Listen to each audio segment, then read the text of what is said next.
Agora, a outra atração que acontece quando ele se levantou da água. Este profeta, que tinha sido tão leal para declarar sua era e o tempo, ele olhou para cima e viu os céus se abrirem. Ele viu o Espírito de Deus como uma pomba descendo sobre ele. E uma voz dizendo: "Este é meu filho amado em quem me comprazo." Deus estava vindicando a mensagem de um profeta que estava atraindo a atenção do Jordão. O irmão cantou há algum tempo atrás, ou ia cantar: "Rude cruz se erigiu, dela o dia fugiu." Qual é a atração sobre o Monte Calvário? E quando vemos que o mundo religioso que o condenou e o governo romano o sentenciou à morte, e aqui ele estava, dependurado entre dois malfeitores, morrendo de sede, sangue correndo do seu corpo, lá pendurado, clamando: Deus meu, por que me desamparaste?" E as pessoas religiosas lá de pé olhando para aquilo, mal sabiam que a profecia do Velho Testamento estava sendo cumprida exatamente lá no Calvário naquela hora. Davi mesmo escreveu, agindo, sentindo no Espírito como todos os profetas, ele agia como se fosse ele. Davi clamou no Salmo 22, Deus meu, por que me desamparaste? Todos os meus ossos me contemplam, traspassaram-me as mãos e os pés. Davi falando como se fosse ele. E não era Davi, era Cristo em Davi. E aqui a própria profecia que veio de todos os diferentes profetas estava sendo cumprida no Monte Calvário. Qual é a atração no Monte Calvário? Deus cumprindo sua palavra. Outra atração estava sobre o monte. Foi no dia de Pentecostes, quando todos eles estavam lá em cima numa festa religiosa, pensavam que tinham se livrado de todos os fanáticos, não tinham ouvido deles fazia dias, de repente, como uma colmeia, eles saíram do edifício para as ruas clamando e gritando: "Que é isto? O que significa isto? Estão todos estes homens embriagados? Vejam, e um profeta se pôs de pé no meio deles, como a ordem de um profeta deveria ser, e disse: Varões israelitas, e vós que habitais na Judeia e em Jerusalém, seja-vos isso notório, e escutai as minhas palavras. Estes não estão bêbados como vós pensais que estão, mas isto é o que foi dito pelo Senhor através de Joel, o profeta, e acontecerá nos últimos dias que do meu espírito derramarei sobre toda a carne. Esta era a atração. As pessoas religiosas, depois de terem crucificado o príncipe da vida e tudo mais, continuaram a não ver a promessa da vinda do Espírito Santo. Atração? Quem é este? O que significa isto? O que está acontecendo com aquelas pessoas? Oh, que coisa! É a mesma coisa hoje. Nós passaremos por cima de muito destas coisas para trazer isto a esta hora. A mesma coisa é hoje, a mesma coisa está acontecendo, a mesma pergunta é feita: o que é todo aquele barulho? Olhe de um lado a outro na rua, carros vindos de Michigan até a Flórida, de Maine até a Califórnia. Esta manhã, quando eu estava saindo logo após o meio-dia, estávamos descendo a rua, minha esposa e eu estávamos falando, olhando as placas dos carros. Foi aí que eu pensei nesse tema. O que significa isto? Exatamente como diz: onde estiver o cadáver, aí se ajuntarão as águias. Eu disse à minha esposa querida: você se recorda de a última noite, quando eu tive de dizer adeus a tudo que estimava aqui na terra e ir para os campos para começar algo que Deus havia ordenado? Você cantou aquele hino: oh, eles vêm do leste, oeste, eles vêm das terras distantes para festejar com o nosso rei, ceiar como convidados seus.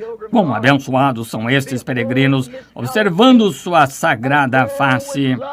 Incandescente com o amor divino, benditos participantes de sua graça, como pedras preciosas em sua coroa brilharão.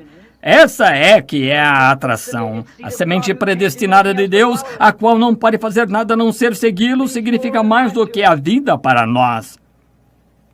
Tire nossas vidas, mas não tire aquilo. Qual é a atração?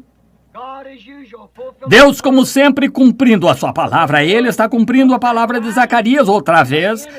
O profeta Zacarias, onde eu li o versículo 9 há pouco, quando Jesus entrou no seu templo dirigindo, ou entrou em Jerusalém, montado num jumentinho branco, a profecia que Zacarias disse estava cumprida. Aqui está ela. Alegra-te muito, ó filhas de Sião. Exulta, ó filhas de Jerusalém. Eis que o teu rei virá a ti, justo e salvador, pobre, montado sobre um jumento, sobre o asninho, filho de jumenta. Era esta a atração que estava em Jerusalém nas séries religiosas. Agora, vemos o acontecimento dos últimos dias. Vamos simplesmente voltar algumas páginas de Zacarias e ver o que disse. Vamos voltar então para os últimos dias.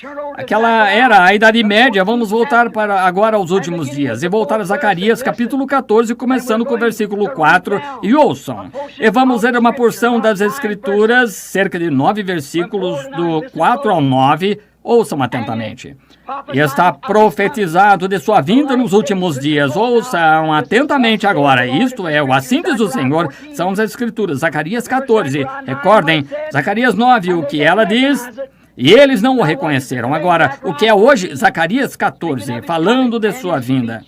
E naquele dia estarão os seus pés sobre o Monte das Oliveiras novamente, que está defronte de Jerusalém para o Oriente. No Monte das Oliveiras será fendido pelo meio para o Oriente e para o Ocidente, e haverá um vale muito grande. Metade do monte se moverá para o norte, a outra metade para o sul. E fugireis pelo vale dos meus montes, porque o vale dos montes chegará de Azel, e fugireis assim como fugistes nos dias do terremoto, nos dias de Uzias, rei de Judá. Outro terremoto fendendo a terra. Se vocês desejam seguir as Escrituras aqui, observem no versículo 5, isto aplica que as fendas do Monte das Oliveiras se devem ao terremoto, e isto está confirmado por Isaías 29:6 e Apocalipse 16:9. Exatamente. O que sucede? O mesmo profeta que falou de sua primeira vinda viu a sua segunda vinda. Observem como nos dias do terremoto, veem que os terremotos estão causando as predições deles. Então virá o Senhor teu Deus e todos os seus santos contigo, ó Senhor, e acontecerá naquele dia. Aleluia! Naquele dia que não haverá preciosa luz ou espessa escuridão, mas será um dia conhecido do Senhor. Nem dia nem noite será. E acontecerá que no tempo da tarde haverá luz. Oh Deus! Haverá luz no entardecer. O mesmo profeta. E as pessoas estão cegas.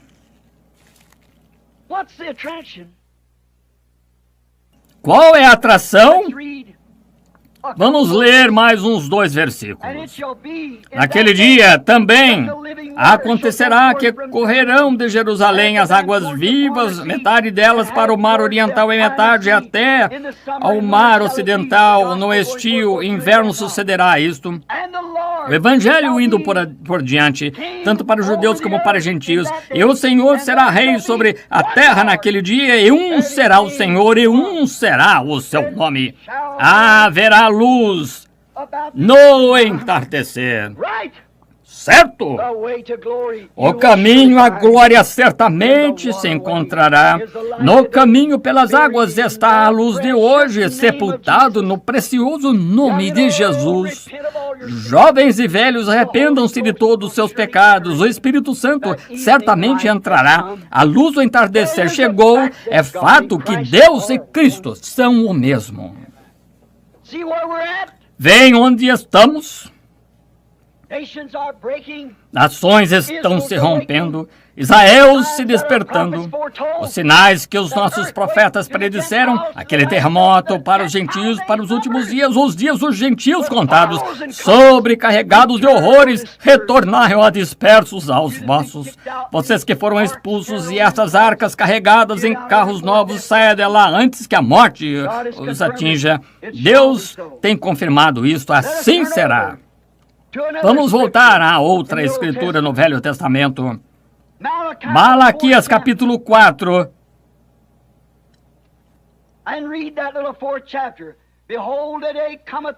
E ler aquele pequeno capítulo 4. Eis que aquele dia vem ardendo como forno, todos os soberbos, todos que cometem impiedades serão como palhas. Agora, isso não é Malaquias 3, era a primeira vinda, agora aqui está a próxima vinda. Mesmo o Dr. Scofield aqui, certamente não concordo com ele, suas notas ao redor da página, mas ele tem isso em ordem aqui. A comissão de João para Malaquias 13, a segunda vinda de Cristo e antecipadamente Elias. Muito bem.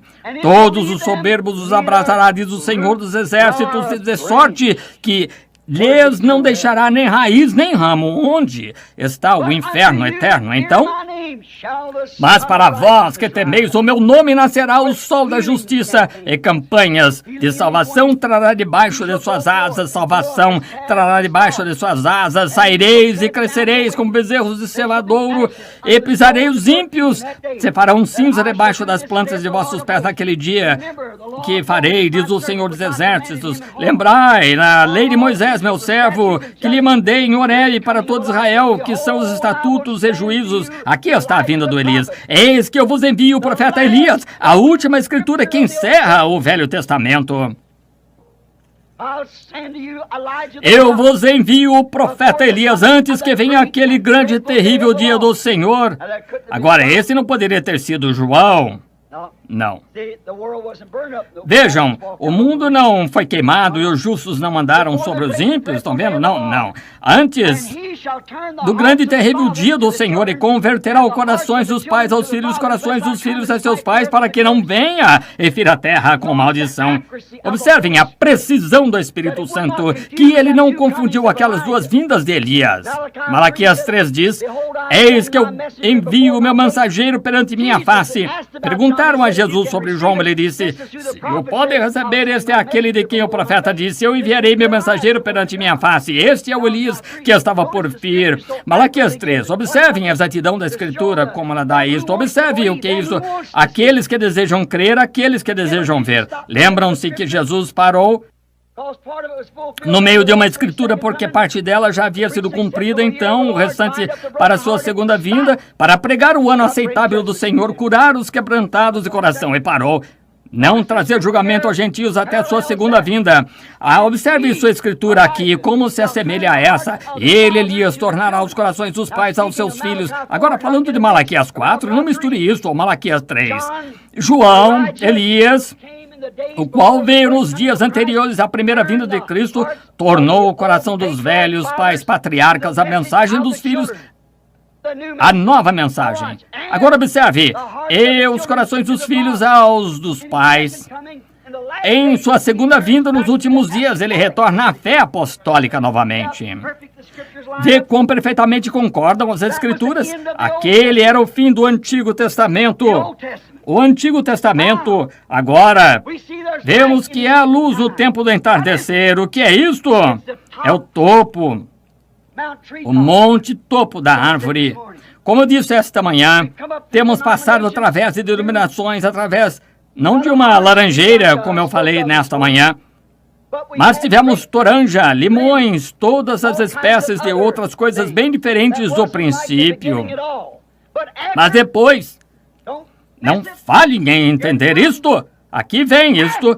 Depois de todas as denominações haverem feito o papel delas para começar, elas não tinham nenhuma luz. Haverá um dia que não poderá ser chamado de dia ou de noite. O que estão fazendo eles? O que estão fazendo? O que faz um limão e uma laranjeira? Ele toma a vida original da laranja que está vindo e a perverte através de um limão.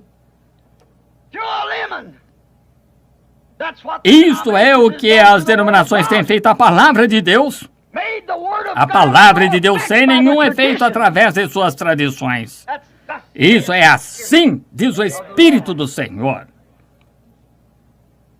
Eles têm produzido limões, laranjas, não laranjas. Mas o que o profeta diz? A mesma coisa que disse nosso texto nessa noite. Alegra-te, ó filha de Jerusalém, exulta, ó filha de Sião. Eis que o teu rei virá a ti, pobre e humilde, montado sobre o filho de jumenta. Observe que o mesmo profeta diz, haverá um tempo de amadurecimento. O sol é enviado sobre a terra para amadurecer o fruto. Por que não podia ele amadurecer? Não havia fruto algum para amadurecer, mas a vida continua seguindo adiante. Veio através de uma toronja para uma laranja, encontramos que ele se organizou, era uma toranja, foi outra vez, e desta feita foi um limão, seguiu em frente outra vez, saiu alguma outra coisa, e por último, o topo da árvore tornou-se tângelo, que é meio laranja, meio limão. Uma espécie mista, uma coisa pervertida. Veio através de uma perversão, vivendo daquela mesma árvore, a palha. Quase enganaria o eleito. Parece uma laranja, mas não é. Mas haverá luz quando ela cresce além da organização. Quando ela passar através da organização, florescer outra vez. Ela dará laranjas como ela era quando ela foi para o chão. Então haverá luz. Qual é esta atração? Que acontecimento é este? Cumprindo a palavra de Deus. Há duas testemunhas do Velho Testamento de que isto aconteceria. Vamos tomar João 14:12. Do Novo Testamento, Jesus disse, aquele que crê em mim também fará as obras que eu faço. Também em Lucas 17:22-30, ele diz, e como foi nos dias de Ló, antes que Sodoma fosse queimada, assim também será na volta do Filho do Homem, aquele dia em que o Filho do Homem se há de manifestar. Ou simplesmente olhe nas Escrituras, o Filho do Homem, Jesus Cristo, mesmo ontem, hoje, eternamente, cresceu passando as denominações, cresceu até o topo da árvore. O que disse ele em João 14 ou 15? Toda vara em mim que não dá frutos será cortada e podada, lançada no fogo e queimada. Mas toda aquela que dá fruta será limpa. Oh, haverá uma verdadeira chuva temporã e serôdia nos últimos dias sobre aquele pequeno grupo que vem como ele neste jumentinho, pobre e humilde. Não há a denominação clamando Hosana ao rei que vem no nome do Senhor. Qual é o problema hoje? Qual é a atração sobre a montanha?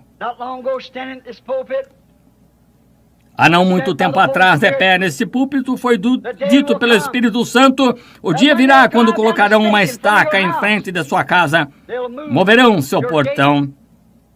Então deixe isso de lado, não fique zangado. Eu vi que meu portão foi arrancado e encontrava-se no lado do monte de terra, e vi o monte na minha frente todo escavado, tábuas e coisas jogadas lá onde se havia feito essa bagunça. Eu olhei ali, estava um pequeno Rick que havia ido lá e arrancado aquele portão, fez isto. Eu disse, por que você não falou comigo? Ele bancou esperto comigo e eu tive que acertá-lo. E quando o fiz, eu disse, eu não tenho feito isso desde que deixei o ringue, mas simplesmente quero que você saiba que lhe apliquei um golpe e quando eu derrubei, eu o coloquei de pé novamente, derrubei de novo, eu o levantei 3 ou 4 vezes, então chutei. Isso não está certo, eu disse. Eu não estou zangado com você, mas simplesmente quero que você saiba que você não pode falar comigo assim. Então, quando eu virei e voltei, o Espírito Santo estava lá no portão e disse, agora deixe isso de lado, quando aquela estaca for colocada, volte-se para o oeste. Este livro, tudo que necessito. Esse livro é uma boa receita. Mostra a maneira de como evitar os meus problemas. Amém. E esse livro é a palavra e essa palavra é Deus. Deixe de lado os seus problemas. Ele lhe dirá o que fazer.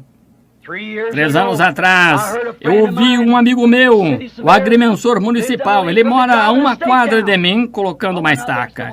Eu fui lá e disse, qual é o problema, Mud? O filho do Sr. King, um amigo pessoal, disse, Billy, vamos alargar esta via? Todos vocês recordam? Eu disse, pode ser a ponte. Eu falei com o irmão Wood, eu disse, segure sua propriedade. Talvez aquela ponte passe por aqui. A alameda estava toda remexida, tijolos, pedras jogados por todos os lados. Então ele disse... Eu disse, segure sua propriedade. Então, quando o Sr. King me disse que iria acontecer, eu entrei e disse à minha esposa sentada ali, querida, há algo escrito sobre aquilo. É assim diz o Senhor em algum lugar. Eu entrei, apanhei meu livro, olhei nele e dizia, acontecerá. 8 anos mais tarde. Então, quando olhei naquilo, eu disse, está na hora. Agora, querida, devemos voltar para o oeste. 2 dias depois daquilo, certa manhã, eu estava no quarto por volta das 10 horas, entrei no Espírito de Deus e vi aquele pequeno bando de pombas voando. Olhei para aqueles pequenos pássaros, vocês se recordam? Eu vi 7 anjos na forma de uma pirâmide. Vieram rapidamente a mim e disse, volte para o oeste, vá a Tucson, esteja a 40 milhas ao nordeste. E você estará tirando um cardo, ou um carrapicho, como chamam aqui, lá de sua roupa. Irmão Fred Sothman encontra-se ali olhando, agora mesmo, eu estava lá naquela manhã. Eu tinha me esquecido disso, eu disse, houve um estrondo como se fosse um terremoto que estremeceu praticamente tudo que havia naquela região. Eu não vejo... Como um homem poderia sobreviver a isso? Eu estava assustado, eu estava em Phoenix, todos vocês estão me ouvindo esta noite, me são testemunhas. Eu preguei o sermão, senhores, é esse o tempo? Onde estamos? Eu fui ao oeste, muitos de vocês aqui têm aquela fita, muitos de vocês me ouviram que foi dito 1 ano ou mais antes que acontecesse. Fui ao oeste, querendo saber o que ia acontecer. Um dia eu recebi um chamado do Senhor. Eu disse à minha esposa, eu disse, querida, provavelmente meu trabalho tenha terminado. Eu não sabia. Eu disse, Deus provavelmente terminou de me usar aqui, agora irei para casa. Você vá com Billy, leve as crianças. Deus proverá uma maneira para você, de algum modo. Vai e viva fielmente a Deus. Cuide que as crianças vão à escola. Crie-os na administração de Deus. Ela disse, Bill, você não sabe se é verdade. Eu disse, não. O Senhor me despertou, disse uma manhã, suba lá no Sabino Canyon. Eu tomei um pedaço de papel, a minha Bíblia. Minha esposa disse, aonde você vai? Eu disse, eu não sei. Eu lhe direi quando voltar. Eu fui ao desfiladeiro, subi bem até onde as águias estavam voando, e eu estava observando alguns veados lá de pé. Eu me ajoelhei para olhar, levantei as mãos, e uma espada veio até minha mão. Eu olhei ao redor, eu pensei, o que é isso? Eu não estou fora de mim, aqui está uma espada em minha mão, brilhando, reluzente, reluzindo como o sol. Eu disse, agora não há gente, há milhas de mim aqui em cima desse desfiladeiro. De onde poderia ter vindo isso? E uma voz disse, essa é a espada do rei. Eu disse, um rei arma um cavaleiro com uma espada. A voz voltou e disse, não a espada de um rei, mas a espada do rei, a palavra do Senhor. Disse, não temas, é simplesmente a terceira puxada, é a vindicação de seu ministério. Eu ia caçar com um amigo não sabendo o que ia acontecer.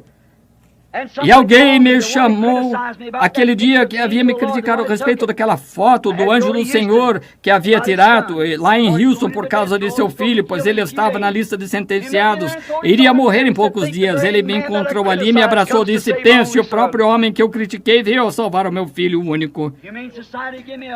A sociedade humanística me deu o que eles chamam de Oscar, ou seja lá o que queiram. por salvar uma vida. Então, voltamos, fui para a montanha caçar. Lá, o irmão Fred e eu, certa manhã, quando eu saí, eu já havia caçado o meu javali. Eu olhei ali e vi o lugar onde eles haviam ido. Eu disse, irmão Fred, vá lá naquele lado da colina cedo, por volta do raio do dia. Eu irei naquela outra e não atirarei. Mas eles começaram a vir desse lado, a manada, atirei na frente deles, então farei correr de volta ao irmão. O irmão Fred foi até lá, onde havia os porcos, acenou para mim, eu ouvi, desci o desfiladeiro, os grandes precipícios, o sol estava nascendo e vim para o outro lado da colina e me assentei esperando, descansando, e pensei, o que terá acontecido com aqueles porcos? Eu assentei com os índios fazem, com as pernas cruzadas, olhei para a perna do meu macacão, ali tinha um carrapicho, eu tirei. E eu disse, isso é estranho. Aqui estou eu, cerca de 40 milhas ao nordeste de Tucson. Lá está meu pequeno garoto José sentado, esperando por mim. E quando eu comecei a olhar, eu vi uma manada de porcos aparecer a cerca de 1000 jardas de mim sobre uma montanha. Joguei o carrapicho fora e os busquei. O irmão Fred e dependurei um pedaço de papel para saber o caminho. Fui até o Ocotillo, uma árvore, e comecei a subir a montanha o mais rápido que eu podia para o outro lado. E de repente, pensei que alguém havia atirado em mim e nunca tinha ouvido um estrondo tão grande, sacudiu toda a região. Quando isso aconteceu, diante de mim estavam 7 anjos num agrupamento. Eu me encontrei com o irmão Fred e os outros pouco depois disso. O que foi isso? O que o irmão vai fazer?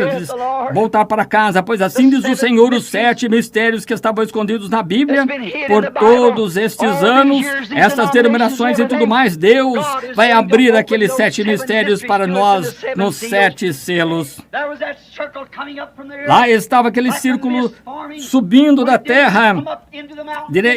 Quando isso aconteceu, foi diretamente para a montanha, começaram a formar um círculo indo para o oeste da direção de onde veio. Depois de algum tempo, a ciência descobriu 30 milhas de altura e 20 de lado a lado, exatamente no círculo da pirâmide. E outro dia lá de pé, veria, volta para a direita, e ali está a direita, e ali está Jesus como ele estava nas 7 áreas da igreja, com a cabeleira branca, mostrando suprema deidade.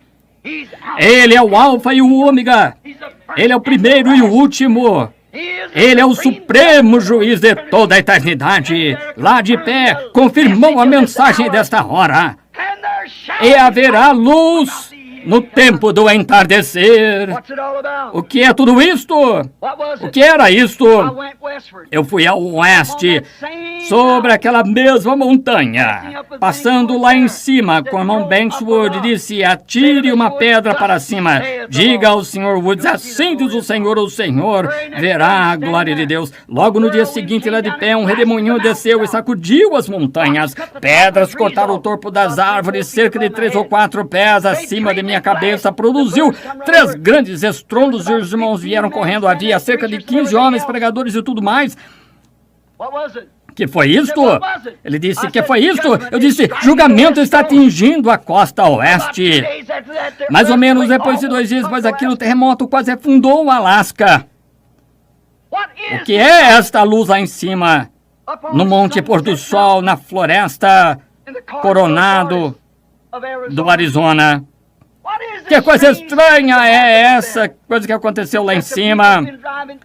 Que as pessoas têm viajado do leste e do oeste, apanham as pedras, foram derrubadas lá por aquilo, quando aquilo atingiu, e cada uma delas, cada pedra de 3 pontas, aquilo havia cortado. Os 3 são um. Elas estão colocadas sobre escrivaninhas como pesos para papel através da nação. O que é esta coisa estranha sobre o Monte Pôr do Sol, na floresta Coronado? Junior Jackson, que está me ouvindo, você se recorda no sonho que ele teve, eu interpretei, indo em direção ao pôr do sol. E isso aconteceu no Monte Pôr do Sol. É o tempo do entardecer. O tempo do pôr do sol. A mensagem do pôr do sol. Através do ocaso da história. Um ocaso de profecia, ou melhor, sendo cumprida. E haverá luz no tempo do entardecer, sobre o Monte Pôr do Sol, na Floresta Coronado, a 40 milhas ao norte de Tucson.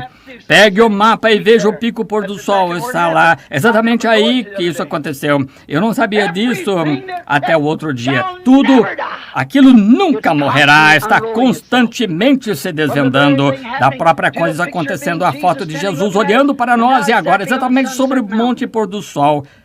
E a luz do pôr do sol, a luz do entardecer veio. Deus vindicando a si mesmo. O que é isso? É o fato de que Deus e Cristo são um. E a branca, quantos a viram? A peruca branca sobre ele, como falamos em Apocalipse 1. Vejam, a suprema deidade, suprema autoridade. Não outra voz, não outro Deus, nenhum outro nada. Nele habita corporalmente a plenitude da divindade. Os anjos, eles mesmos eram sua peruca. Amém. Que aconteceu sobre o monte pôr do sol, Deus confirmando sua palavra. É disso que se trata todo esse tumulto. Observe, é Deus cumprindo sua palavra prometida outra vez em Apocalipse 10, de 1 a 7. E nos dias do soar da mensagem do sétimo anjo, se cumprirá o mistério de Deus. O mistério escondido de Apocalipse 10, de 1 a 7, a última mensagem para a última era da igreja, cumpre exatamente nesta era. São Lucas 17:30, o dia em que o Filho do Homem se há de manifestar. E surgirão falsos profetas e falsos cristos. Mostrarão grandes sinais e maravilhas de tal maneira que enganariam os escolhidos, se possível. As pessoas continuam em dúvida e, como sempre, a igreja está igualmente confusa. E a ciência, Tucson inteira ainda, andam escrevendo artigos e colocando jornais. Lá longe, no Monte Lemmon, as grandes câmeras não viram aquilo se levantando de onde estávamos de pé, flutuando em direção oeste, mostrando que o tempo está terminando. Dá para ir um pouquinho lá, está na costa oeste. O julgamento atingiu exatamente da mesma maneira que foi, indo diretamente para Phoenix, atravessando sobre Prescott, através das montanhas da costa oeste, diretamente para onde estavam indo? Diretamente para o Alasca. E ela está trovejando, seguindo exatamente para aquele rumo.